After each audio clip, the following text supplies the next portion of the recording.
Сәлем достар, менің арнама қош келдіңіздер. Бүгін сіздермен осындай сүзбелі бәліш, яғни шоколадты бәліштің рецептімен бөлісеміз. Өте жұмсақ, нәзік, ауызға салғанда еритін дәмді бәліштің рецептімен бөлісемін. Достар, осындай керемет болып шығатын рецепттерді жоғалтып алмау үшін менің арнама подписаться етуді ұмытпаңыздар, және де ұнап жатса лайк басып, сақтап алыңыздар. Қоңыраушаны басып, жаңа видео шыққандағы туралы хабарлама алып отырыңыздар. Ең алдымен пирогымыздың бисквитін дайындаймыз. Ол үшін жұмыртқаны салып, және де қант салып, екеуін жақсылап араластырамыз. Керек ингредиенттің барлығын описанияға жазып қоямын, сол жерден көресіздер.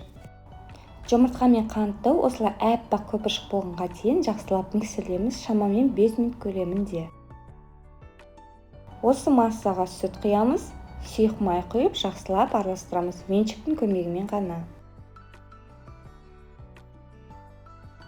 Енді кезекте құрғақ ингредиенттің барлығын араластырып аламыз. ұн, ванилин, қопсытқыш және де какао.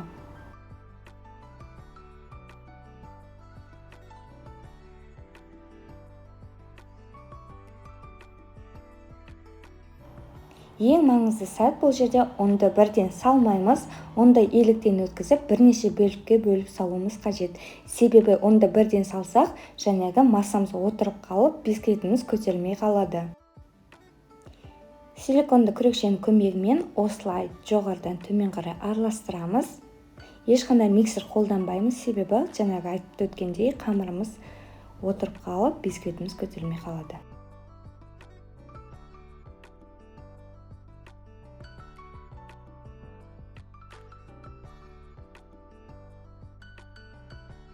Осы уақыт кезінде духовканың 170 градусқа қыздырып дайындай беріңіздер.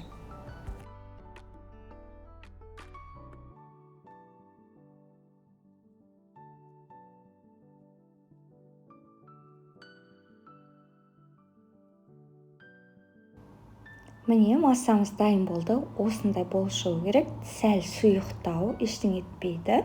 Қорықпаңыздар. Енді пергамент қағаз салынған формамызға толықтай құйып, біркелкі қылып жасап аламыз. Тегістеп, бетін осылай дайындаймыз. Мендегі форманың көлемі 26 сантиметрлік. Жақсылап 170 градуста қызып тұрған духовкаға 20 минут 15 минут көлемінде пісіріп аламыз.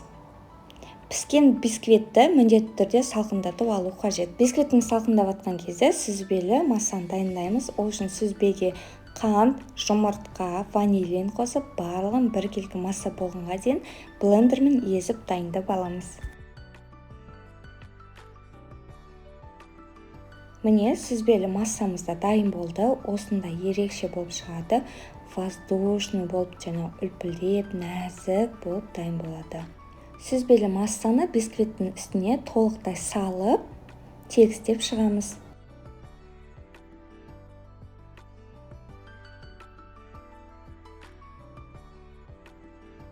Міне, бәрін салып алғаннан кейін 150 градуста қызып тұрған духовкаға салып 30-35 минут көлемінде пісіреміз.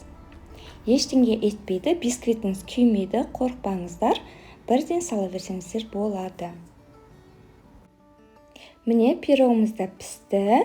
Енді бұны салқындатып алғаннан кейін тоңазытқышқа 2 сағатқа қалдырамыз. Егер де бірден кесетін болсаңыз, жаңағы сүзбеміз өзінің формасын ұстамайтын болады. Шоколадты глазур дайындаймыз. Ол үшін бізге какао керек. Одан кейін какаоның үстіне қант саламыз да, екеуін жақсылап біріктіріп араластырамыз. Кейін астына отты жағамыз.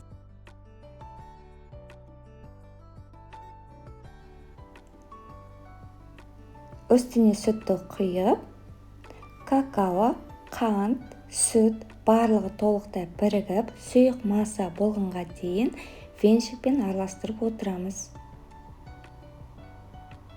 Міне, осындай сұйық масса болады. Кейін оны оттан түсіріп, үстіне сары майды салып, сары май ерігенге дейін араластырып дайындап аламыз.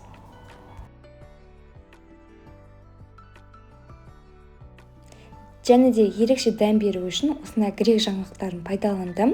Грек жаңғақтарын ұнтақтап дайындап алдым. Кейін осы дайын болған грек жаңғақтарын жаңағы шоколадты глазурьдің үстіне салып, жақсылап араластырып, сәл салқындауын күтетін боламыз. Енді кезекте бисквитімізді, яғни пирогымызды алып, пергамент қағазынан шешіп, кейін жаңағы видеода көріп тұрғандарыңыздай темір решетканың үстіне қойып, дайын болған глазурьді шоколадты құйып дайындаймыз.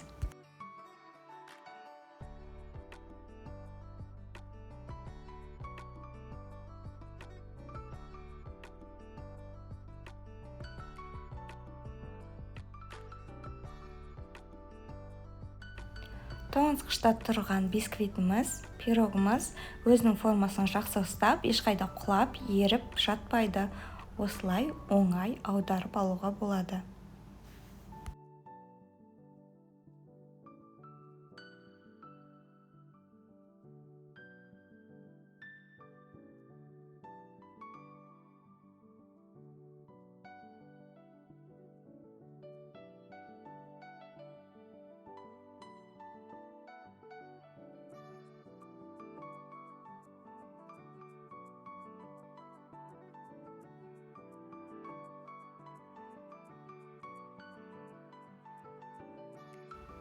Толықтай шоколадты глазурьді жағып шығамыз, жан-жағына да жақсаңыздар болады. Достар, осындай керемет дәмді болып шығатын пирогтың рецептісімен міндетті де жақындарыңызбен бөлісіңіздер. Ол үшін поделиться деген кнопканы басу арқылы әлеуметтік желілерде бөлісе аласыздар. Міне, дайын болды. Енді осыны жарты сағат көлемінде тоңазытқышқа қалдырамыз. Сол кезде осылай өзінің формасын ұстап, кәдімгідей шоколады қатайып, күшті болып шығады. Міне, өте нәзік екендігі көрініп тұр.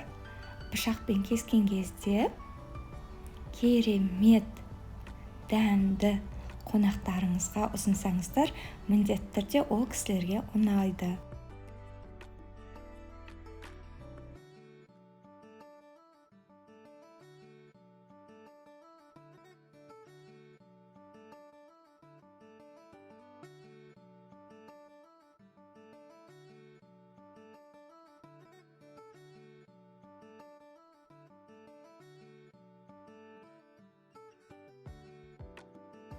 Достар, видеоны аяғына дейін қарағандарыңызға рахмет. Міндетті түрде жасап көріңіздер. Ас болсын!